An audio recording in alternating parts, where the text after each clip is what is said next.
দুইটা জিনিস যদি আপনি চান, একটা হচ্ছে আপনার গোনা ঝরে যাক বা আমার গোনা ঝরে যাক এবং দুশ্চিন্তা দূর হয়ে যাক। এই দুনিয়াতে মানুষের যত পেরেশানি, মানে যত কষ্ট, দুঃখ, দুর্দশা, এর অন্যতম প্রধান কারণ হচ্ছে টেনশন। কারণ কি? টেনশন। কিসের টেনশন? রিজিকের টেনশন, চাকরির টেনশন, ব্যবসার টেনশন, আহাল পরিবারের টেনশন, স্ত্রী সন্তান, ভবিষ্যতে কি করব, দুনিয়ার টেনশনই তো বেশি। যদিও টেনশন থাকার দরকার ছিল পরকালের বেশি। দুনিয়ার টেনশন এবং পরকালের টেনশন সব দূর হয়ে যাবে যদি কেউ বেশি বেশি দরুদ পাঠ করে। এটা হাদিস থেকে বললাম। আর গোনা, আমল নামায় যে গোনাগুলো আছে এগুলোও মিটে যাবে যদি কেউ বেশি বেশি দরুদ পাঠ করে। একজন সাহাবী রাসূল সাল্লাল্লাহু আলাইহি ওয়াসাল্লামকে বলেছিলেন, ইয়া রাসূলুল্লাহ, আমি আমার দোয়ার মধ্যে কতটুকু দরুদ পড়ব? আমি কি 4 ভাগের 1 ভাগ দরুদ পড়ব? নবীজি বলেছেন সাল্লাল্লাহু আলাইহি ওয়াসাল্লাম, তুমি পড়তে পারো, চাইলে আরো বাড়াতে পারো, বাড়ালে তোমার জন্য উত্তম। ইয়া রাসূলুল্লাহ, আমি কি তাহলে 3 ভাগের 1 ভাগ দরুদ পড়ব আর 2 ভাগ দোয়া করব? নবীজি বললেন, করতে পারো, বাড়ালে তোমার জন্য উত্তম। ইয়া রাসূলুল্লাহ, আমি কি তাহলে অর্ধেক দরুদ পড়ব আর অর্ধেক দোয়া করব? নবীজি বলছেন, বাড়ালে উত্তম, চাইলে করতে পারো। ইয়া রাসূলুল্লাহ, আমি কি তাহলে সারা আমার পুরো দোয়াটাই শুধু দরুদই পড়ব আপনার উপরে? তখন নবী সাল্লাল্লাহু আলাইহি ওয়াসাল্লাম বললেন, যদি তুমি এটা করতে পারো তাহলে তোমার কোনো গুনাহও থাকবে না, কোনো দুশ্চিন্তাও থাকবে না। তো যদি দেখেন যে দরুদ পড়তে পড়তে পড়তে দোয়ার সময় চলে গেছে, এতে আবার মানে মন খুঁতখুত করার কিছু নাই, বরং আপনি সবচেয়ে বেশি লাভবান হয়ে গেছে। আরেকটা আমল আছে যে আমলটা করতে থাকলে দোয়াগুলো এর মধ্যে চলে আসে এবং আপনি দোয়া করে যেটা হাসিল করবেন ওই আমল দিয়ে তার চেয়ে বেশি হাসিল করে ফেলবেন ইনশাআল্লাহ। সেটা হচ্ছে কোরআন তেলাওয়াত করা। কোরআন তেলাওয়াত করা, এই কয়েকটা আমল কালকে খুব খাস করে খেয়াল রাখতে হবে ইনশাআল্লাহ। জুমার রাতের তো ফজিলত আমরা জানিয়ে বললাম প্রথমে। রাত যেহেতু হয়ে গেছে, আজকে কিয়ামুল লাইল না করে কেউ ঘুমাবো না ইনশাআল্লাহ। তো আজকে আমি জাস্ট একটা সূরা নিয়ে কথা বলতে যাচ্ছি আপনাদের সাথে, শুধু একটা ছোট্ট সূরা। ইনশাআল্লাহ অন্য কোনো দিন আরও বিষয়ভিত্তিক আলোচনা হবে। এই সূরাটা হচ্ছে সূরা কাফিরুন। কোন সূরা? সূরা কাফির। সবাই জানি না সূরাটা? কিছু বিষয় আছে এই সূরার মধ্যে যেগুলো আমরা অনেকে জানি কিন্তু বুঝতে পারছি না। ওইটা বোঝানোর জন্য আমি একটু পুরাতন আলোচনা নতুন করে করার চেষ্টা করছি আর কি। তার আগে একটা ফজিলত বলি যে সূরা কাফিরুন যে ব্যক্তি রাতের বেলা তেলাওয়াত করবে, ঘুমানোর আগে তেলাওয়াত করবে আর কি, আল্লাহ রাব্বুল আলামিন তাকে শিরকের পাপ থেকে হেফাজত করবেন। মনে রাখবেন যে জাহান্নামে যাবে সবচেয়ে বেশি মানুষ শিরকের পাপের কারণে। কোন পাপের কারণে? শিরকের পাপের কারণে। এবং শিরকের পাপ এমন পাপ যেই পাপটা আল্লাহ রাব্বুল আলামিন ক্ষমা করেন না, ওই অবস্থায় মারা গেলে ক্ষমা করেন না। কিন্তু তওবা করলে, জীবদ্দশায় তওবা করলে ইনশাল্লাহ মাফ হতে পারে, অবশ্যই হতে পারে। কিন্তু ওই শিরকের পাপ নিয়ে কেউ যদি মারা যায় আল্লাহ রাব্বুল আলামিন এই পাপটাকে ক্ষমা করবেন না। এটা সূরা নিসার মধ্যে অনেকবার বলা হয়েছে, ইন্নাল্লাহা লা ইয়াগফিরু আন ইউশরাকা বিহি ওয়া ইয়াগফিরু মা দুনা যালিকা লিমান ইয়াশা। নিশ্চয় আল্লাহ রাব্বুল আলামিন শিরকের গুনাহকে মাফ করেন না, কিন্তু অন্য যে কোনো বড় গুনাহ হোক আল্লাহ পাক যাকে ইচ্ছা মাফ করতে পারেন, যাকে ইচ্ছা আল্লাহ মাফ করতে পারেন। এখন এই শিরকের পাপ থেকে বাঁচাবে কোন সূরা? সূরা কাফিরুন। রাতের বেলা তেলাওয়াত করতে হবে অন্তত একবার, অন্তত একবার। রাতের আরো অনেক আমল আছে, এটা তো আপনারা জানেনই। অন্তত পক্ষে এই আমলগুলো করবেন। সূরা ফালাক, নাস, ইখলাস এগুলো পড়বেন। শেষ রাতে মোনাজাত করবেন, 2 রাকাত নফল হলেও পড়ার চেষ্টা করবেন। আল্লাহ পাক সবাইকে তৌফিক দান করেন। আর ঘুমানোর আগে সূরা বাকারার শেষের 2টা আয়াত পড়বেন বা 3টা আয়াত পড়বেন। সারা রাতের ইবাদতের নেকি হয়ে যাবে ইনশাআল্লাহ। 33 বার সুবহানাল্লাহ পড়বেন, 33 বার আলহামদুলিল্লাহ পড়বেন, 34 বার আল্লাহু আকবার পড়বেন। এছাড়াও তো আছে আল্লাহুম্মা বিইসমিকা আমুতু আহইয়া। এছাড়াও আরও অনেক দোয়া আছে, কয়েকটা বললাম। সূরা মুলক তেলাওয়াত করতে পারেন যদি সময় হয়, এবং করা উচিত, কারণ সূরা মুলকের তেলাওয়াত কবরের আযাব থেকে বাঁচাবে ইনশাআল্লাহ। এগুলো আমল করবেন। আমলটা বাড়ানোর চেষ্টা করতে হবে এই কারণে যে যার আমল বেশি তার মধ্যে নূর বেশি, আল্লাহ পাকের মারিফত বেশি, তার মধ্যে দ্বীনের ফিকিরও বেশি থাকবে এবং তার দোয়াও বেশি কবুল হবে ইনশাআল্লাহ। সে আল্লাহকে পাবে, কাছে পাবে। আমল ভালো হলে আখলাক ভালো হবে, আখলাক ভালো হলে তার দ্বারা সমাজ উপকৃত হবে। এবং আমরা খেয়াল করে দেখেছি সিরাতের কিতাবগুলোতে সাহাবায়ে কেরাম জিহাদের মাঠেও মেসওয়াক ছাড়তেন না, জিহাদের মাঠেও মেসওয়াক ছাড়তেন না। মানে আমলে তারা গুরুত্ব দিতেন, খুব বেশি আমলে প্রতিযোগিতা করতেন, কে কত বেশি আমল করতে পারে। একজন সাহাবী খুঁটির সাথে নিজেকে বেঁধে রাখছিলেন, যে ঘুম আসে, নামাজ পড়তে পড়তে ঘুম আসে, খুঁটির মধ্যে বেঁধে রেখেছেন নিজেকে, ঘুমে পড়ে না যান। তো পরে নবী সাল্লাল্লাহু আলাইহি ওয়াসাল্লাম বললেন যে এত মানে অতিরিক্ত কষ্ট না করতে বললেন। আল্লাহ পাক তো সবসময় তোমার ইবাদত কবুল করতে পারেন, নিজের উপর এহসান করো, নিজের শরীরের হক আদায় করো। একজন সাহাবী তো এমন আমল শুরু করেছিলেন যে স্ত্রীর প্রতি তাকানোই বন্ধ করে দিয়েছেন এক সময়, হ্যাঁ তাই না? পরে স্ত্রী এসে অভিযোগ করছে, আমাকে তো আমার স্বামী দেখেই না। তখন নবী সাল্লাল্লাহু আলাইহি ওয়াসাল্লাম ডেকে বললেন যে দেখো, স্ত্রীর হক আছে তোমার উপরে, তার হক আদায় করো, সেটাও সুন্নাত, এটাও ইবাদত। তো এইভাবে সাহাবায়েরা আমলের প্রতিযোগিতা করতেন। তো আমাদেরকে আমলের মধ্যে ব্যালেন্স করতে হবে, আমলে ব্যালেন্স করতে হবে, মানে একদিকে ঝুঁকে যাওয়া না, সব আমলগুলো যেন আমার আমলের মধ্যে থাকে, এটা ব্যালেন্স করতে হবে। শুধু তসবি দানা নিয়ে পড়ে থাকবো, জিহাদের কথা বলবো না, এটাও আবার না। আবার শুধু জিহাদের কথাই বলবো, দিন কায়েমের কথাই বলবো, নিজের ইবাদত আমল ঠিক থাকবে না, এমনও না। মানে সবকিছু ব্যালেন্স থাকতে হবে, আকীদা, আমল, সুন্নাহর ইত্তেবা সব ব্যালেন্স থাকবে ইনশাআল্লাহ। সবচেয়ে জরুরি দুইটা বিষয়ে আমরা মাথায় রাখবো, একটা হলো ইবাদত, একটা হচ্ছে দিন কায়েম। একটা হলো ইবাদত, একটা হলো দিন কায়েম। ইবাদত তো ব্যক্তিগত ব্যাপার, এটা জীবনের প্রত্যেকটা ক্ষেত্রে ইবাদত থাকবে, আর দিন কায়েম করতে হবে জীবনের প্রতিটা ক্ষেত্রেই, শুধুমাত্র ব্যক্তিগত জীবনে, ইবাদত বন্দেগীর জীবনে না, আমার অর্থনীতি, ব্যবসা বাণিজ্য, আমার সংস্কৃতি, শিক্ষা এবং রাজনীতির মধ্যেও। আল্লাহ পাক তৌফিক এনায়েত করেন।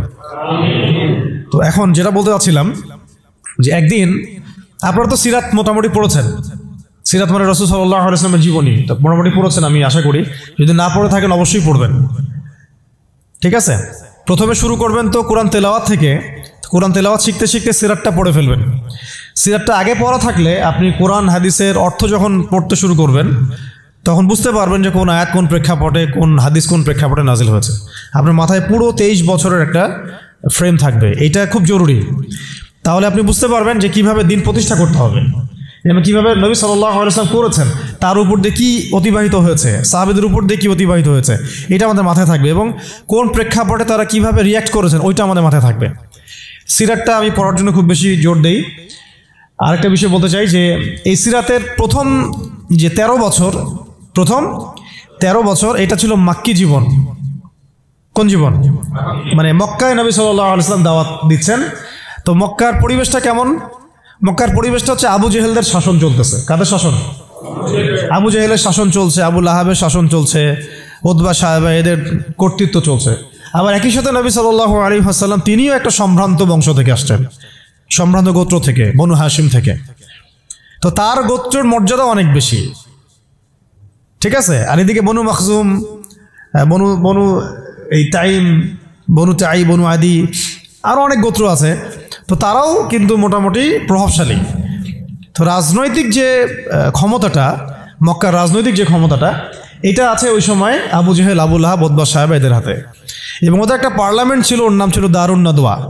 কি নাম ছিল? দারুন নাদওয়া। তারা আল্লাহকে বিশ্বাস করত, একটু ভালো করে বোঝার চেষ্টা করেন। তারা আল্লাহ পাককে বিশ্বাস করত, আল্লাহ বলে একজন আছে, এটা তারা আকীদা ঠিক রাখতো। এমনকি আল্লাহ পাক সৃষ্টিকর্তা, আল্লাহ পাক রিজিক দাতা, আল্লাহ সন্তান দাতা, এটাও তারা বিশ্বাস করত। কারা বিশ্বাস করত? Abu Jahl, Abu Lahab, Utba সাহেবা, তারাও বিশ্বাস করত। তাহলে কিসে বিশ্বাস করতো না? তারা তাওহীদে রুবুবিয়াত বিশ্বাস করতো, কিন্তু উলুহিয়াত, আসমা ও সিফাতে বিশ্বাস করতো না। মানে আল্লাহ পাকেরই যে বিধান মানতে হবে, আল্লাহ পাকেরই যে দাসত্ব করতে হবে, এবং মৃত্যুর পর জবাবদিহিতা আছে, এই বিষয়গুলোতে তারা বিশ্বাসী ছিল না। এখন প্রথম 3 বছর নবী সাল্লাল্লাহু আলাইহি ওয়াসাল্লাম গোপনে দাওয়াত দিয়েছেন। কত বছর? প্রথম 3 বছর। আর চতুর্থ বছর থেকে প্রকাশ্যে দাওয়াত শুরু হয়েছে। মক্কার কত বছর মোট? 13 বছর। এই সময় তো ইসলামী রাষ্ট্র কায়েম হয় নাই, হয়েছে? দাওয়াত হয়েছে, খালি দাওয়াত। কোন পরিবেশে দাওয়াত? বললাম আবু জেহেলের যে রাজত্ব, ওর মধ্যে দাওয়াত হয়েছে। মনে করেন যে আপনি এখন আছেন মোদির রাজত্বে, মনে করেন ওই রকম একটা পরিবেশে যদি ইসলাম আসে, ওইটা একটা মক্কার মিসাল হইতে পারে, যে ওইটা একটা মক্কার মতো পরিবেশ। ওইখানে আপনি দাওয়াত, সবাই অমুসলিম, সবাই মূর্তি পূজারী, সবাই মুশরিক, ওখানে আপনি ইসলামের দাওয়াত দিচ্ছেন। পরিস্থিতি কত কঠিন, কঠিন না সহজ? অনেক কঠিন। শুধু যে শিরক আছে তা না, ওই সমাজে সুদও আছে। কি আছে ওই সময়? সুদ আছে। ওই সমাজের মধ্যে জেনা আছে, ওই সময় ব্যভিচার আছে, ওই সময় মাদক দ্রব্য আছে, মেয়েদের অবমাননা আছে, কন্যা সন্তানকে জীবন্ত দাফন করা হয়, তারপরে জুয়া আছে, মারামারি, হানাহানি, কাটাকাটি, গোত্রে গোত্রে দ্বন্দ্ব, এগুলো একটা সমাজের মধ্যে। একটু চিন্তা করেন, কল্পনা করেন। আপনার এই এলাকায় কি এমন? আপনার এলাকায় কি এমন? না।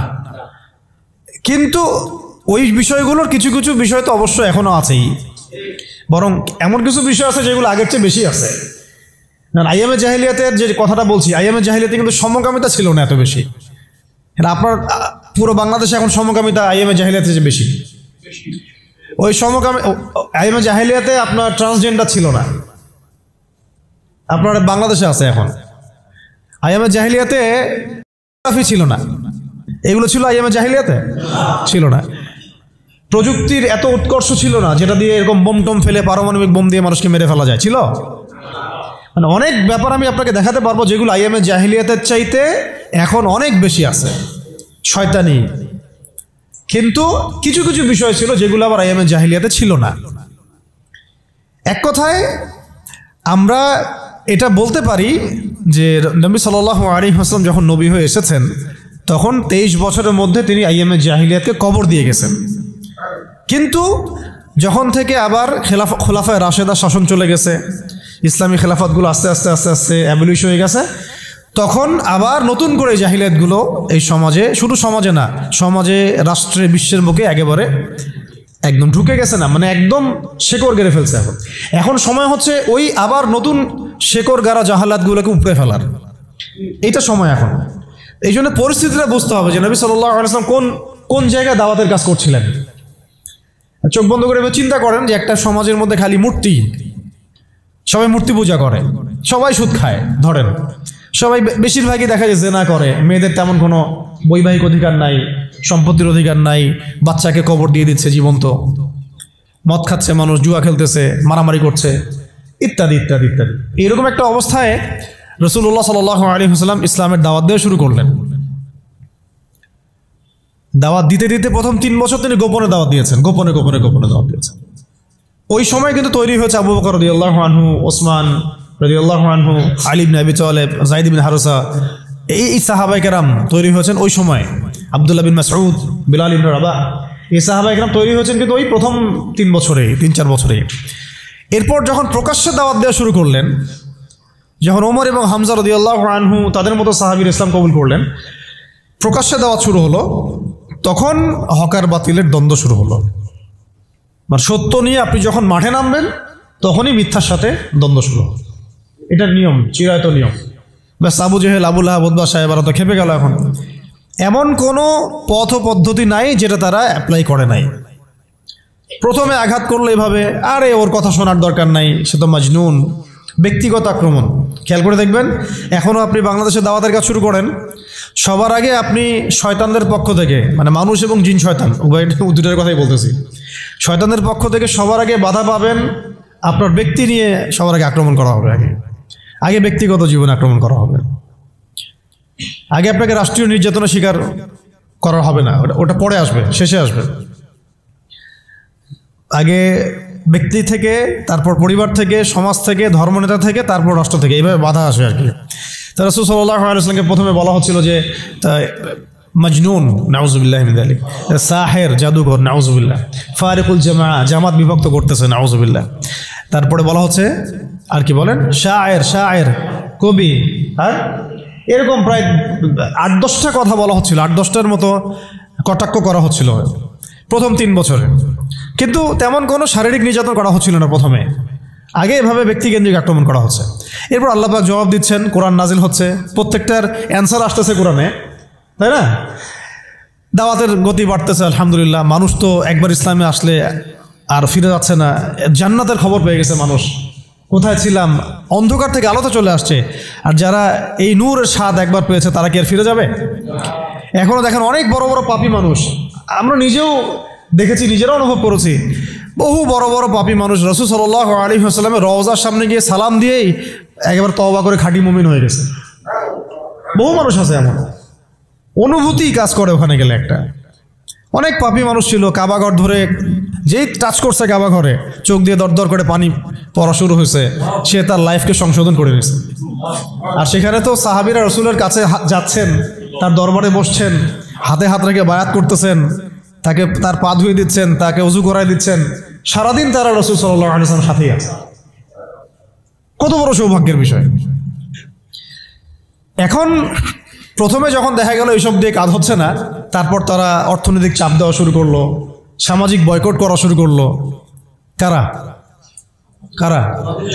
Abu Jahl, Abu Lahab, Utba, শাইবা। আমি কিন্তু এই কয়েকটা নাম বলছি, এটা কিন্তু শুধু নাম না, এটা একটা ক্যারেক্টার, চরিত্র।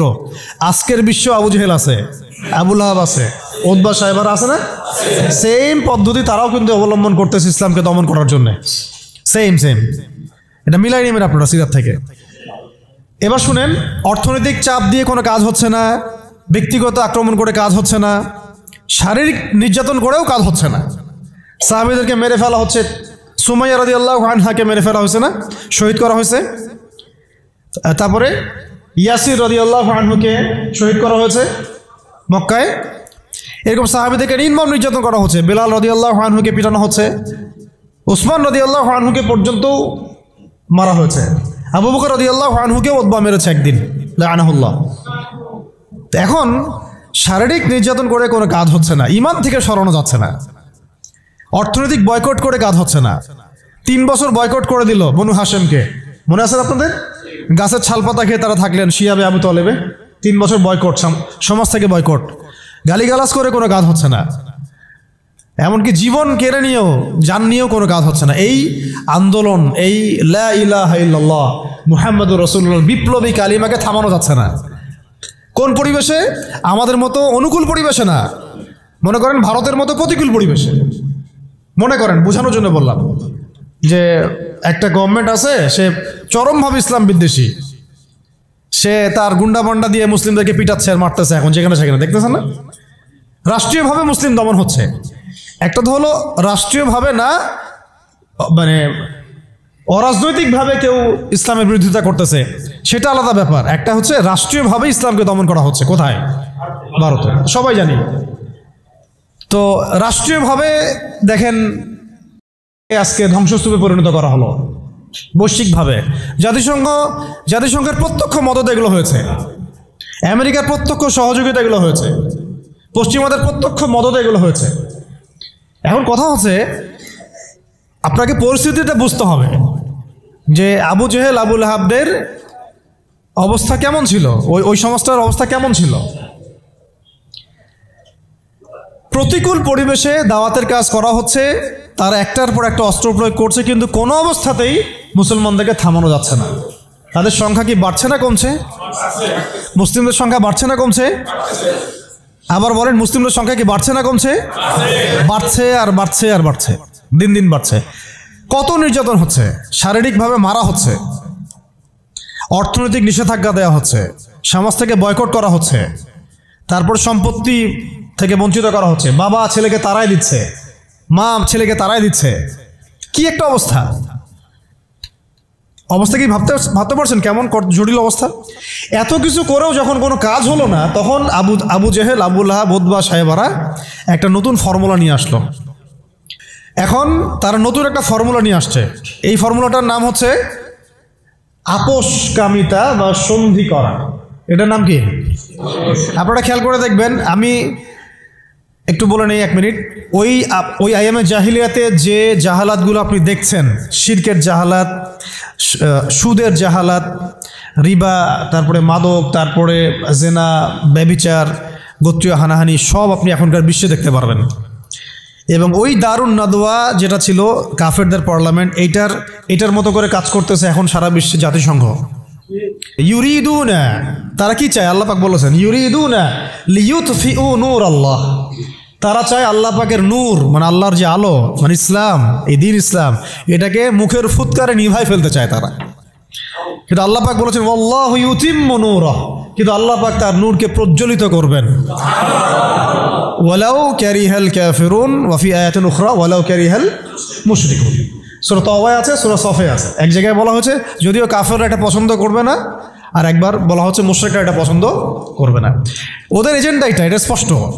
এই same agenda Abu Jahl, Abu Lahab, Utba সাহেবারও ছিল, কিন্তু তারাও কিন্তু পারে নাই। পারছে? এত কিছু করেও তারা পারে নাই।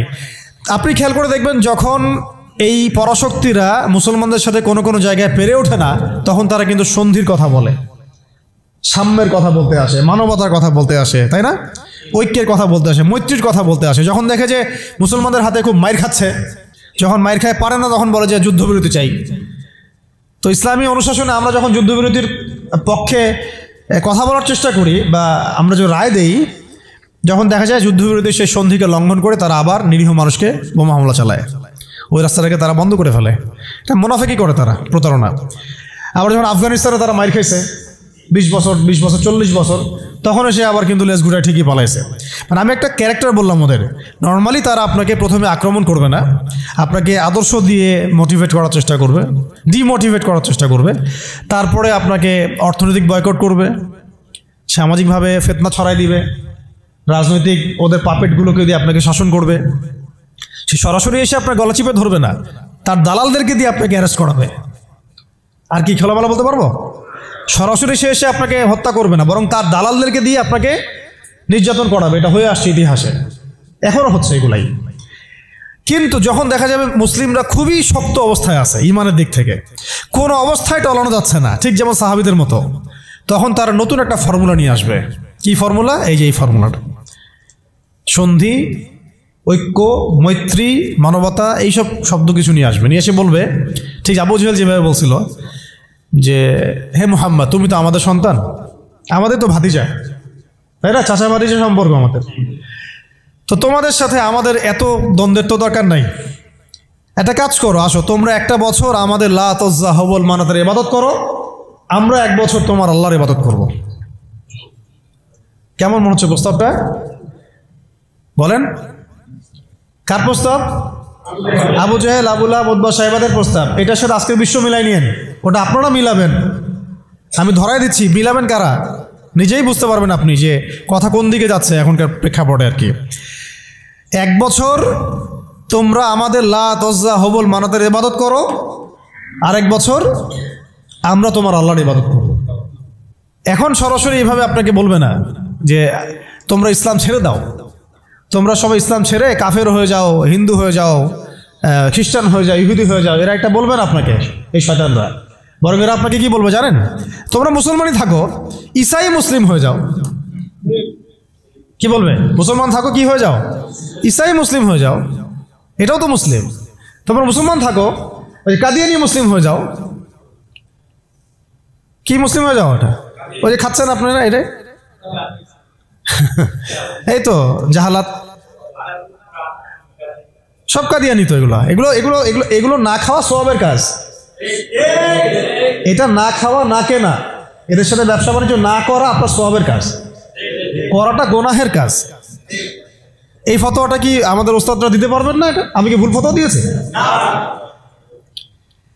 একটা হচ্ছে সাতেম, যে আল্লাহ রসুলকে গালি দেয়, আর একটা হচ্ছে সে নিজেকে নবী দাবি করে। কে বড় পাপী? দুটা তো পাপী, অবশ্যই দুটাই তো পাপী, দুইটাই মুরতাদ, দুটাই হত্যাযোগ্য অপরাধ করছে। কিন্তু একজন বলছে যে আমি নিজেই নবী, আর একজন নিজেকে নবী দাবি করে নেই, বলছে মুহাম্মদ নাউজুবিল্লাহ, সে নাউজুবিল্লাহ একটা কথা বলে ফেলছে, নাউজুবিল্লাহ মিন যালিক, আমরা বলতে পারবো না। এখন কথা হচ্ছে দুজনেই কিন্তু সাতেম, দুজনেই কিন্তু মুরতাদ, উভয়কেই হত্যা করতে হবে। ইসলামী ফিকহে এটাই আছে। কিন্তু এর মধ্যে বড় পাপীটাকে, যে নিজেকে, তো ওই যে খাচ্ছেন গ্রামাঞ্চলের মানুষ, সহজ সরল মানুষ, এগুলো বুঝতেও পারছে না যে কোন ফাঁদে পড়ে গেছে মানুষ। আল্লাহ আমাদেরকে বোঝার তৌফিক দান করেন। আর তারা এই নীরবে নীরবে নীরবে তাদের শিকড়টাকে শক্ত করেছে, অর্থনৈতিক ভিত্তি শক্ত করেছে, তাদের জনবল বাড়াইছে, বিভিন্ন জায়গায় তারা জায়গাটাকে কিনে ফেলছে। এমনও সাতক্ষীরের মধ্যে একটা আমরা গ্রামে গিয়েছিলাম যেখানে ওদেরই সংখ্যা বেশি, মুসলমানদেরকে তারা ওই দোকান ভাড়া দিচ্ছে। আমরা তো আসি ওই যে হাত বাঁধবো কোথায়, তাই না, এই যে এগুলো নিয়ে। আর এদিকে যে কি অবস্থা, ভিতরে যে মানে আমাদের কি অবস্থা, এটা এটা এটা বোঝার জন্য সূরা কাহাফ তেলাওয়াত করেন, তাহলে বুঝতে পারবেন ইনশাআল্লাহ। তা আমি বলছিলাম যে ওটা অন্য প্রসঙ্গ, এটা নিয়ে আপনারা খতমে নবুয়ত একটা বিভাগই আছে মার্কাজুদ দাওয়ায়, খতমে নবুয়ত বিভাগ আছে একটা, ওই খতমে নবুয়তের অনেক কিতাব, অনেক আর্টিকেলস সব ছাপানো হয়ে গেছে। এগুলো আপনারা পড়লেই বুঝতে পারবেন কত বড় ধোঁকাবাজি, কত বড় প্রতারণা। এটা নিয়ে ইনশাআল্লাহ আরেকদিন কথা বলবো ইনশাআল্লাহ, ঠিক আছে?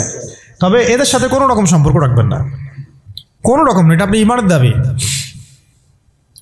আমি বলছি না যে আপনি অস্ত্র নিয়ে আপনি গিয়ে তাকে গর্দান নামায় দেন, এটা আপনি করতে পারবেন না, এটা আপনি করার মতো এখন আপনার ক্ষমতা নাই। যদি এটা ইসলামিক রাষ্ট্র হতো তাহলে আমরা এটার ব্যবস্থা নিতে পারতাম। এটা ইসলামিক রাষ্ট্র নয়, এটা একটা গণতান্ত্রিক রাষ্ট্র, সেকুলার রাষ্ট্র এবং জাতীয়তাবাদী রাষ্ট্র, এবং এই মতবাদগুলো ইসলামের সাথে সাংঘর্ষিক, ঘোরায় পেঁচায় খাওয়ানোরও কোনো সুযোগ নেই। এই মতবাদগুলো দিয়ে আপনি ইসলামী শরিয়া রাষ্ট্র কায়েম করতে পারবেন না, শেষ কথা। এটা চেষ্টা করে দেখে নেন, পারবেন না, কেউ পারে না আজ পর্যন্ত। এখন মূল যেটা কথা ছিল যে ওরা বলেছিল কি 1 বছর ইবাদত করো লাত উজ্জা হবল মানাতের আমাদের মূর্তিগুলার, আমরা 1 বছর তোমার আল্লাহর ইবাদত করবো, ঠিক আছে? এখনকার আবু জাহেল, আবু লাহাব, উতবা সাহেবারা বলছে তোমাদের ধর্ম চেঞ্জ করার দরকার নাই, তোমরা ইসাই মুসলিম হয়ে যাও, তোমরা কাদিয়ানি মুসলিম হয়ে যাও, ওর নাম দিচ্ছে আহমদিয়া মুসলিম জামাত। তোমরা ধর্ম চেঞ্জ করার দরকার নাই, তোমরা আমাদের সুদ ভিত্তিক অর্থনীতিটা গ্রহণ করো। কি সুদের বিরুদ্ধে বললে অনেকে একটু খারাপ লাগে না?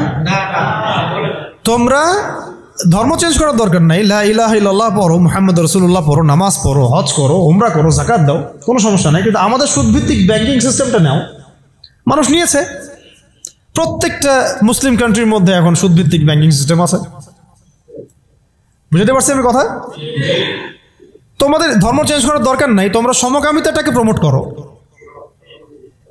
তোমরা মুসলমান থাকো, মুহাম্মদের উম্মত থাকো সাল্লাল্লাহু আলাইহি ওয়াসাল্লাম, সমকামিতাটাকে প্রমোট করো। এই যে প্রমোট করছে আমাদের ছাত্র ভাইরাও তো প্রমোট করছে, যারা কয়দিন আগে করলেন, রাস্তায় নেমে আন্দোলন করলেন, আপনাদের কাছে এটা আমরা আশা করি নাই। এই জন্য তো আবু সাইদ রক্ত দেয় নাই। আপনারা যদি গাদ্দারি করেন তাহলে এই প্রজন্ম আপনাদেরকেও ছাড়বে না। সমকামিতা প্রমোট করছেন ঘুরাই ফিরায়, আবার অনলাইনে দেখলাম শাতিমের পক্ষও নিচ্ছেন, শাতিমের পক্ষ নিয়েও কথাবার্তা বলছেন, আবার ভিতরে ভিতরে ট্রান্সজেন্ডারটাকে প্রমোট করছেন, ট্রান্সজেন্ডার। তো ওরা বলছে পশ্চিমারা, এখনকার আবু জাহেল, আবু লাহাব, উতবা সাহেবারা বলছে যে ধর্ম চেঞ্জ করার দরকার নাই, ট্রান্সজেন্ডার তোমরা প্রমোট করো। ট্রান্সজেন্ডার কি? বাহিরে অন্ডকোষ আছে, মন নাকি মেয়ে মেয়ে করে। আর কি খোলামেলা বলবো, এটা এখন আস্তে আস্তে লিগালাইজ হয়ে যাচ্ছে, দিন দিন নর্মাল হয়ে যাচ্ছে, নর্মালাইজ হয়ে যাচ্ছে এগুলা। যেমন সুদ আগে ছিল মানুষ খাইলে একটু করতো, আরে আমি সুদখোর, মানুষের সঙ্গে সুদখোর বলবে, আস্তে আস্তে কমন হয়ে গেল, সবাই খাওয়া শুরু করলো, এটা নর্মাল হয়ে গেল। এখন ট্রান্সজেন্ডার দেখবেন কেউ কেউ ট্রান্সজেন্ডার হচ্ছে, তাই না? এটাকে মানুষ নিন্দার চোখে দেখছে। আল্লাহ না করুক দেখবেন কয়েকদিন পরে দেখবেন এটাও নর্মাল হয়ে গেছে, আল্লাহ না করুন, আমিন। তো ওরা এগুলো বলে যে ধর্ম চেঞ্জ করার দরকার নাই, তুমি এগুলো নাও, আমাদের পলিসিগুলো নাও, ধর্ম চেঞ্জ করার দরকার নেই, তুমি আমাদের সিকিউরিটি সিস্টেম নাও, এটা দিয়ে কি করবে সে? পুরো মুসলিম ওয়ার্ল্ডে কোথায় কি হচ্ছে ও ঘরে বসে দেখতে পারবে। কে? এই যুগের আবু জাহেল, আবু লাহাব, উতবা সাহেবারা, এরা কোথায় থাকে? এটা আপনার চোখের আড়ালে থাকে। তারা ওই চোখের আড়ালে কি আছে ওটা ধরতে হলে কোন সূরা লাগবে? সূরা কাহাফ। কোন সূরা লাগবে? হ্যাঁ, ধর্ম চেঞ্জ করার দরকার নাই, তোমরা আমাদের গণতন্ত্র নাও। কি নাও? বাস নিচ্ছে মুসলমানরা। ধর্ম চেঞ্জ করার দরকার নেই, তোমরা আমাদের জাতীয়তাবাদ নাও। মুসলমান জাতীয়তাবাদ নিয়ে নিছে। ধর্ম চেঞ্জ করার দরকার নাই, তোমরা আমাদের সেকুলারিজম মতবাদটা নাও। মানুষ নিয়েছে। ধর্ম চেঞ্জ করতে হবে না, তোমরা মুহাম্মদের উম্মত থাকো সাল্লাল্লাহু আলাইহি ওয়াসাল্লাম, তোমরা আমাদের কমিউনিজম নাও, সমাজতন্ত্র নাও। মানুষ নিয়েছে। এইভাবে এখনকার যুগের আবু জাহেল, আবু লাহাবরা আমাদেরকে ওই প্রস্তাবের মধ্যে নিয়ে আসছে। আমরা ওই সময় তো সাহাবায়ে কেরাম জবাব দেওয়ার আগে আল্লাহ পাক জবাব দিয়ে দিয়েছেন, আর সেই জবাব তো কোরআনে মওজুদ আছে। আমরা এই যুগের আবু জাহেল, আবু লাহাবদেরকে ওই জবাবটা দিতে পারি নাই। যেই জবাবটা আল্লাহ পাক কোরআনে দিয়েছেন। আল্লাহ পাক কি বলেছেন এই প্রস্তাবে পরে? আল্লাহ পাক বলেছেন, কুল, হে নবী আপনি বলেন, ইয়া আইয়ুহাল কাফিরুন, হে কাফেররা শুনো ভালো করে, লা আ'বুদু মা তা'বুদুন, আমি তার ইবাদত করি না যার ইবাদত তোমরা করো। আমি তার ইবাদত করি না যার ইবাদত তোমরা করো। ওয়ালা আনতুম আবিদুন মা আ'বুদ, তোমরা তার ইবাদতকারী নও যার ইবাদত আমি করি। ওয়ালা আনা আবিদুন মা আবাদতুম, এবং আমি তার ইবাদতকারী নই যার ইবাদত তোমরা করো। ওয়ালা আনতুম আবিদুনা মা আ'বুদ, এবং তোমরাও তার ইবাদতকারী হবে না যার ইবাদতকারী আমি। এখানে আয়াতকে রিপিট করা হয় নাই, বরং এটাকে একটাতে আপনার বর্তমান কালকে বোঝানো হয়েছে, একটাকে ভবিষ্যৎ বোঝানো হয়েছে। কিয়ামত পর্যন্ত মুসলমান মন্দিরে যাবে না, আর মন্দিরে যে যায় লোক সে এই মসজিদ আসবে না, আসলে ধর্ম চেঞ্জ করে আসতে হবে। লাকুম দীনুকুম ওয়ালিয়া দীন, তোমাদের দিন তোমাদের জন্যে, আমার দিন আমার জন্য। তো এই জবটা আমরা এখনকার বিশ্বকে দিতে পারি নাই। ভালো করে খেয়াল করে দেখছেন, এইভাবে সূরাগুলোকে মিলাতে হবে। ওরা এখন আপনাকে বলছে না সরাসরি যে আপনি ধর্ম চেঞ্জ করেন, আপনি অমুসলিম হয়ে যান, কাফের হয়ে যান, মোরতাদ হয়ে যান, এগুলো তারা বলবে না। তারা বরং বলবে আপনাকে আমাদের সুদটা নাও, আমাদের সংস্কৃতি নাও, আমাদের শিক্ষা ব্যবস্থা নাও, আমাদের রাজনৈতিক সিস্টেমগুলো নাও, আমাদের গণতন্ত্র নাও, আমাদের ধর্মনিরপেক্ষতাবাদ নাও, আমাদের কমিউনিজম নাও, আমাদের জাতীয়তাবাদ নাও, আমাদের ট্রান্সজেন্ডার নাও, আর কি বলবেন, আমাদের সিকিউরিটি সিস্টেম নাও, আমাদের প্রযুক্তি নাও, আমাদের মিডিয়া নাও, এগুলো নাও। ধর্ম চেঞ্জ করার দরকার নাই। কাদিয়ানি হও, ইসাই মুসলিম হও, কিন্তু লা ইলাহা ইল্লাল্লাহ ওটাও পড়ো। এই যুগের লাত ওজ্জা হুবল মানাতরা আরো বেশি ভয়ঙ্কর। এই যুগের আবু জেহেল, আবুল লাহাব, উতবা, সাইবারা আরো বেশি ভয়ঙ্কর ওই যুগের আবু জেহেল, আবুল লাহাবদের চাইতে। আর ওই যুগের সাহাবায়ে কেরাম যে ভাষায় উত্তর দিয়েছিলেন, এই যে কোরআনের ভাষায়, লাকুম দীনুকুম ওয়ালিয়া দীন, কিয়ামত পর্যন্ত না তোমরা আমাদের দিনের অনুসারী হবা, আর না আমরা তোমাদের দিনের অনুসারী হব।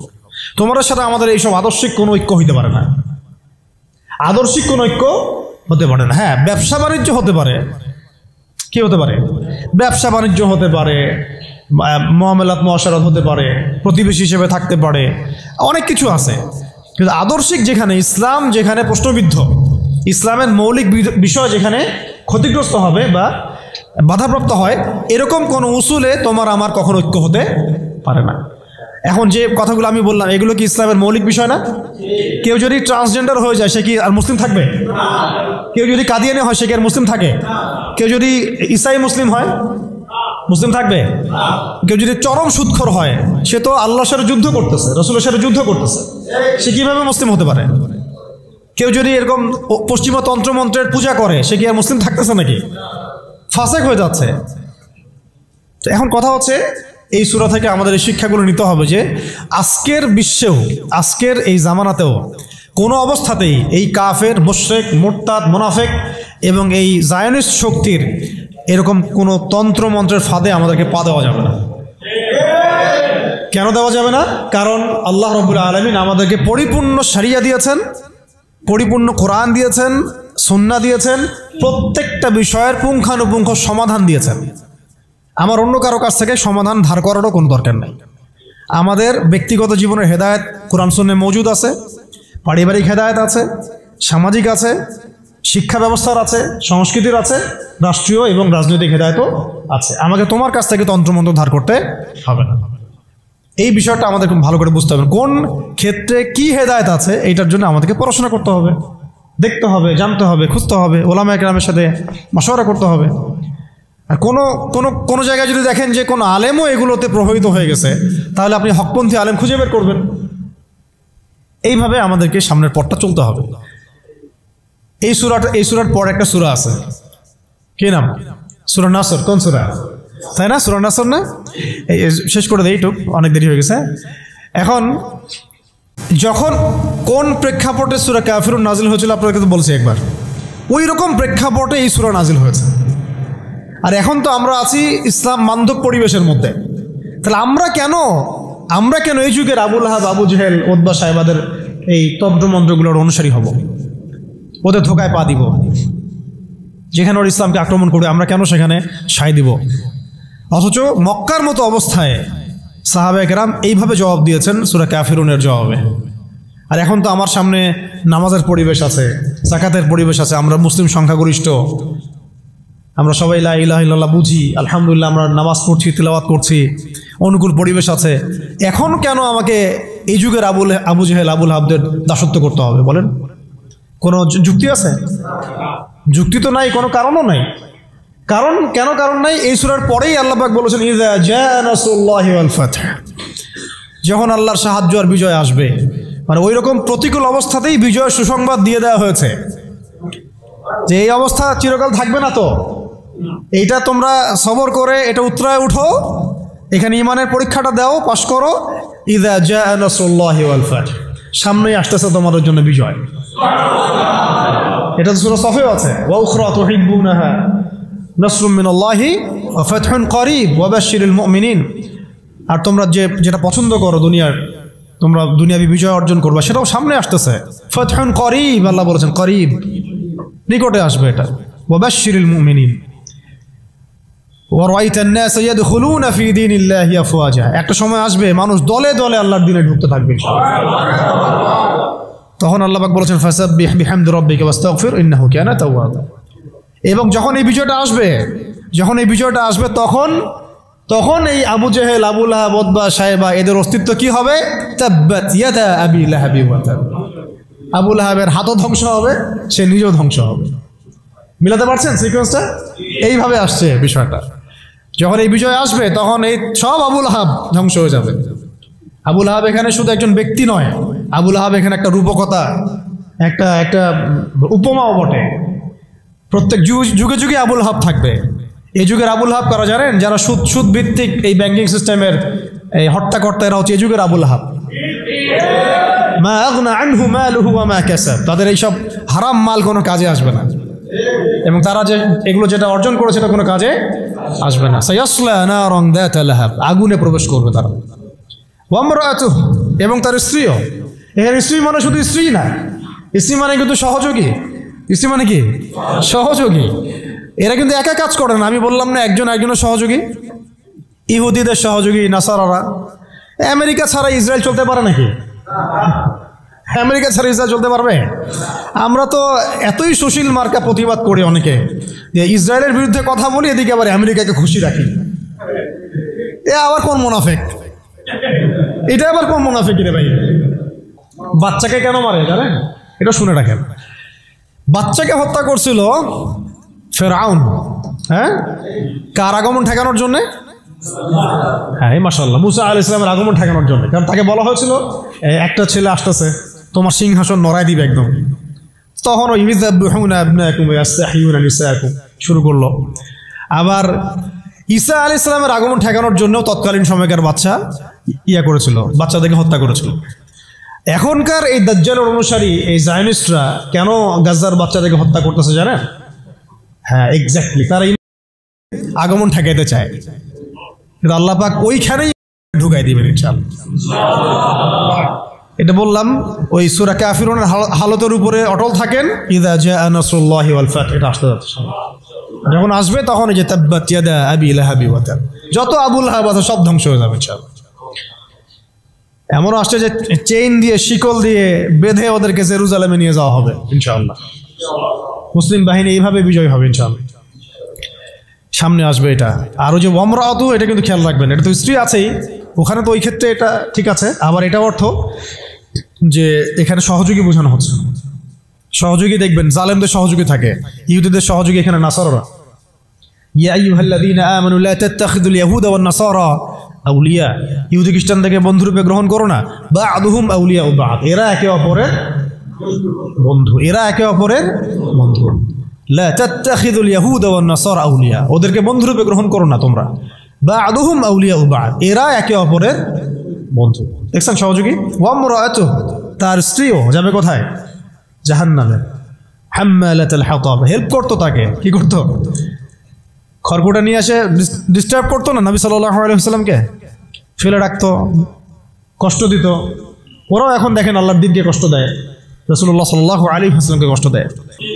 তাহলে আমাদেরকে কত রকম শত্রুর সাথে লড়তে হবে। ভিতরে শত্রু, বাহিরে শত্রু, বিশ্বে শত্রু, আবার ওইদিকে আছে ওদের সাথে। তারপরে আছে আবার আরবের মুনাফিকরাও। আরবের মুনাফিকরাও ওদের সাথে আঘাত করে ফেলছে। আর মুশরিকরা তো আছেই। আর কি বললাম, এক শ্রেণীর নারী, রাম বাম প্রগতিশীল সুশীল, এরাও ওদের সাথে যোগ দিবে। তাহলে আপনার আমার লড়াইটা কত কঠিন! ওই যে সূরা কাফিরুনের ওই অবস্থায় টিকে থাকাটা কত কঠিন। লাকুম দীনুকুম ওয়ালিয়া দীন, কত কঠিন। ওই সিরাতের রাস্তা পাড়ি দেওয়া লাগবে, ওই সবর করতে হবে, মারও খাওয়া লাগতে পারে, জানও যাবে, হিজরতও করা লাগতে পারে। হিজরত করেছেন নবী সাল্লাল্লাহু আলাইহি ওয়াসাল্লাম। তারপরে ইসলামী রাষ্ট্র আল্লাহ পাক দিবেন ইনশাআল্লাহ। কিসের মাধ্যমে দিবেন? দাওয়াত, তাবলীগ এবং জিহাদের মাধ্যমে। দাওয়াত, তাবলীগ এবং জিহাদের মাধ্যমে, শুধু দাওয়াত আর তাবলীগের মাধ্যমে না, দাওয়াত, তাবলীগ এবং সাথে জিহাদও থাকতে হবে। তারপরে ইসলামী রাষ্ট্র ব্যবস্থা আসবে ইনশাআল্লাহ। এরপরে দেখেন কি বলা হলো, ওয়ামরাআতুহু, তার স্ত্রীও থাকবে, হাম্মালাতুল হাতাব ফি জিদিহা হাবলুম মিন মাসাদ। দেখেন ওর গলায় থাকবে জাহান্নামে ওই যে ছোবরা, রশি। মানে হেল্প করার কিছু উপকরণও ছিল, কিছু উপকরণ দিয়ে সে ইসলামের বিরোধিতা করত, দুশ্মনী করত। এখনো তার অনেক উপকরণ বের করে ফেলছে ইসলামকে মানে ক্ষতিগ্রস্ত করার জন্য। এমনকি দেখেন কত কত নতুন নতুন প্রযুক্তি আসছে, এই প্রযুক্তিগুলো দিয়ে তারা ইসলামের ক্ষতি করতেছে। ভালো করে খেয়াল করে দেখেন, এমন অনেক প্রযুক্তি তারা বের করেছে, মিডিয়া বের করেছে, প্রযুক্তি বের করেছে, সিস্টেম বের করেছে, তন্ত্রমন্ত্র বের করেছে, মানে উপকরণ লাগে ইসলামকে ক্ষতিগ্রস্ত করার জন্য। আবুল হাবের স্ত্রীও উপকরণ দিয়েই নবী সাল্লাল্লাহু আলাইহি ওয়াসাল্লামকে ক্ষতি করার চেষ্টা করছিল। আল্লাহ পাক আবার সেই উপকরণ তার গলায় ফাঁস লাগিয়ে তাকে মৃত্যু দিয়েছেন, মনে আছে? ওই গলার মধ্যে তার রশি আটকে ফাঁস লাগিয়ে সে মারা গেল। কে? আবুল হাবের স্ত্রী। এই যে ইসলামের ক্ষতি করার জন্য যে উপকরণগুলো তারা বের করেছে, শুনে রাখেন, ইসলামের ক্ষতি করার জন্যে, ইসলামকে ধ্বংস করার জন্যে আর মুসলিম নিধনের জন্য তারা যে উপকরণগুলো তৈরি করেছে, যে সিস্টেমগুলো তৈরি করেছে, যে মিডিয়াগুলো তৈরি করেছে, যে প্রযুক্তিগুলো তৈরি করেছে, এগুলোই ওদের ধ্বংসের কারণ হবে ইনশাআল্লাহ। এমনও হইতে পারে সামনের বিশ্বে ওদের হাতে তৈরি করা পারমাণবিক বোম দিয়ে ওরাই মরবে ইনশাআল্লাহ। দেখে নিন, এটাও হইতে পারে ইনশাআল্লাহ। এটা সম্ভাবনাও আছে, হবে এটা তো আমি বলতে পারবো না, এটা হতে পারে, সম্ভাবনা আছে, সম্ভাবনা আছে। আল্লাহ পাক যেন এদের মধ্যে শত্রুতা লাগায় দেন, একে অপরকে দিয়ে ধ্বংস করায় দেন। আমিন। যেভাবে ওরা মুসলিমদেরকে ধ্বংস করার পায়তারা করেছে, এর চেয়ে 1000 গুণ বেশি ধ্বংস আল্লাহ পাক তাদেরকে করে না। আমরা দোয়া করবো কাদের জন্য? যাদের মনের মধ্যে ইসলামের জন্য সিম্প্যাথি আছে, সফট কর্নার আছে, ইসলামকে মন থেকে ভালোবাসে, এই ভাইদের জন্য আমরা দোয়া করব।